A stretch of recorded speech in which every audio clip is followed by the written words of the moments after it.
Hello and welcome to this week's VR Vertigo.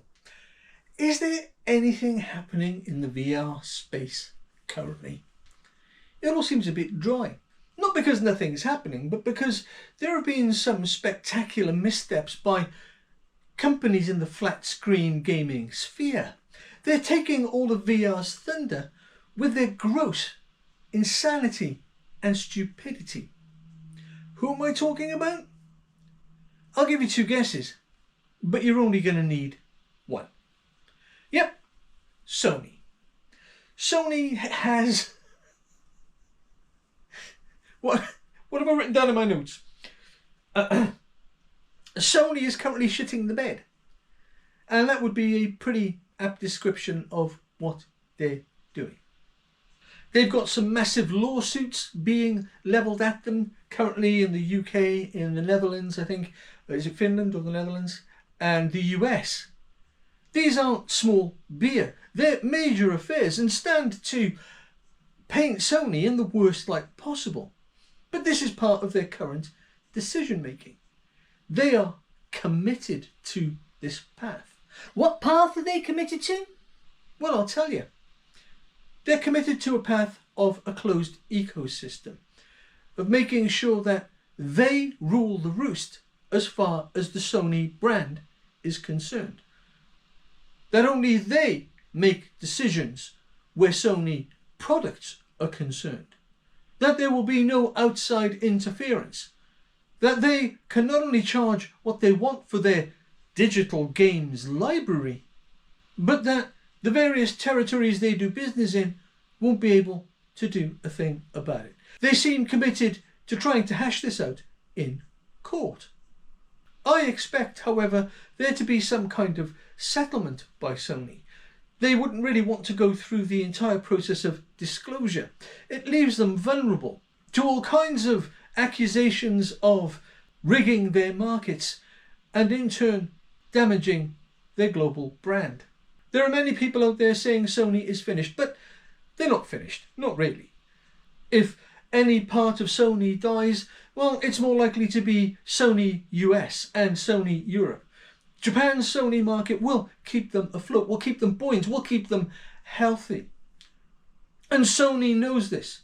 No matter what happens, it can always retreat to its redoubt of Japan. But Mark, I hear you say, this is a VR channel. And you're not wrong. I've talked a lot on this channel about how VR is the future of gaming, and that hasn't changed for me. I believe it is. It's just a natural step on from where we currently are. However, if that's the case, why does AAA gaming and developers generally, why do they not consider VR in their current development streams, in their current development pipelines?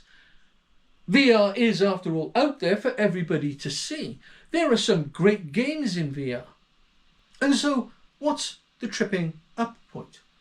Well, where Sony is concerned, it appears to be developing for the PSVR2. We've heard on more than one occasion from various developers that it's a complete pain in the arse. It's not difficult, but the trade-off appears to be worth it. When a developer decides to throw its weight fully behind its development for PSVR2, the results are quite breathtaking. And yet time and time again, we see developers fall short. We see developers not putting their full weight behind their VR projects. We see developers almost using the Sony storefront as a kind of flag to say, well, here we are developing for VR. But that's all they're doing. They have no intention of developing a good, credible, interesting, long-term VR title. And it does beggar belief somewhat that in this austere environment, Sony aren't looking at every possibility to keep the wolf from their door. All their decisions recently appear to be heading in one direction. And that is effectively to slim the business down and throw all their weight behind the live service model. And it never ceases to amaze me how these people, these CEOs, are out of touch. As I said in my last video on VR Vertigo, they're ignoring their own creation, because the payoff for a successful live service game appears to be more important than their own technology, than a path that they've forged in bringing VR to the console masses. And so what would I do if I had a seat at Sony's table? Well, I would risk it all, because I love VR.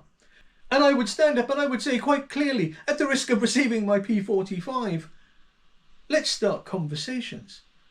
Let's start a new VR initiative. Let's use the PSVR2 to springboard ourselves forward into a future that, whether Sony likes it or not, is coming. Even though they've all but neglected the PSVR2, they're still in a powerful position in the VR marketplace. Many people have already bought the headset, and as much as the Steam frame promises VR players the world when considering the Steam games catalogue, no one has yet bought the Steam frame, primarily because it hasn't been released, or at least it hasn't at the time of recording, and I couldn't even find a price. I don't know how many headsets Sony still has out there in the wild or in its warehouses, but this is a prime opportunity. A public statement along the lines of, we are talking to Bethesda, we are talking to CD Projekt Red, we're talking to Treyarch, we're talking to Ubisoft, would set the gaming communities, both VR and flat screen, alight. You can't buy that level of publicity, and it's there waiting to be had. And what could come of this announcement, this potential initiative, if it ever happened? Well, the Steam frame, before its release, would have the PSVR2 to go up against. And with the imminent release of the Steam frame, there's never been a better time to make a VR statement in favour of the PSVR2. For many, many people, would seal the deal. And as I've mentioned before, would a fresh announcement, a fresh initiative on VR by Sony draw Microsoft into the game? With the difficulties Xbox is having, a VR headset announcement, or dare I say it rather sheepishly and not with a great deal of enthusiasm, a partnership with Meta, could that potentially occur? God knows, if you could get a VR headset to play the Game Pass back catalogue, what a win. And before long, we wouldn't just have console wars, we'd have headset wars. VR is stuck in a weird infinity loop of mass adoption against development. And with AAA flat screen games and many games generally becoming more and more expensive, gamers are turning their sights to old games they may have played before, which have got great reputations, they've got great reviews. The fact that they're 10, 15 years old doesn't make a blind bit of difference. A good game is a good game. And so on the face of it, developing these games for VR seems like a win. So you see the conundrum that we're in. If big developers don't lead the way, the market can't grow. And if the market isn't growing, then VR will just take longer to get to where it needs to be. But it will get there.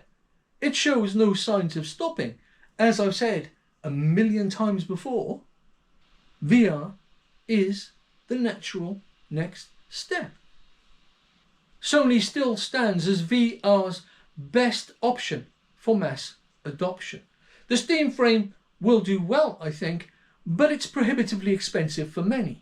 With the PSVR2 coming in at under $400, it still represents the best bang for your buck. Nothing else comes close. It just takes the foresight and will by Sony to somehow extract its head from live services' ass. But Sony have crawled so far up that live service ass, it can't see very far at all. And that short-sightedness will hurt Sony in the long run. If Sony doesn't make the best of all the strings on its considerable bow, and of course I'm talking about VR, then its future is bleak.